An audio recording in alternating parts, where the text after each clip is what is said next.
कल्याण डोंबिवली महानगरपालिकेच्या जवळजवळ 5 कोटी निधी खर्च करून आज स्कायवॉकवरती शेड टाकण्यात आली होती। खाजगी विकासाकडनं ही बिल्डिंगचं तोडकाम करताना आज इथे मोठ्या प्रमाणात शेड कोसळलेले आपण बघत असाल। तर आम्ही आता वॉर्ड ऑफिसरशी माझं बोलणं झालंय, आयुक्तांशी देखील माझं बोलणं झालंय।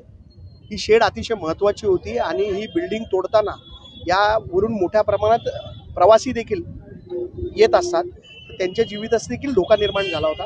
त्याचबरोबर या शेडचं जे आज नुकसान झालेलं आहे त्याची नुकसान भरपाई आणि ज्या कॉन्ट्रॅक्टरनी हे तोडकाम केलंय, ज्यांनी हे नुकसान केलंय त्याच्यावरती गुन्हा दाखल करण्याची मागणी मी आयुक्तांकडे आता केलेली आहे। पण आपण बघाल तर इथे मोठ्या प्रमाणात आमचे शिवसैनिक उपस्थित झालेले आहेत आणि प्रश्न असा आहे की आत्ता ही बिल्डिंग अशा अवस्थेत आहे की ही परत कधीही पडू शकते आणि लोकांच्या जीवितास धोका होऊ शकतो।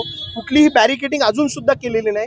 आता मी वॉर्ड ऑफिसरांना इथे बोलवलं आहे आणि तातडीने बॅरिकेडिंग करायला सांगितलेलं आहे। म्हणजे अतिशय हलगर्जीपणाचं हे काम सुरू आहे। त्याच्यासाठी माझी आयुक्तांना विनंती आहे की तातडीने आपण गुन्हा दाखल करून त्या कॉन्ट्रॅक्टरवर कारवाई करावी। मी आयुक्तांना तेच सांगितलं की दुपारी हे झालंय, आम्ही कळवण्यापेक्षा महापालिकेला कसं कळलं नाही आणि त्यासाठी आयुक्तांना मी सांगितलं की निग्लिजन्स कोणाकोणाचं आहे, कोणाकोणाचं दुर्लक्ष याच्यावर झालंय, त्याच्या सगळ्यांवर गुन्हे दाखल करा आणि तातडीने कडक कारवाई करा अशी विनंती मी त्यांना केलेली आहे।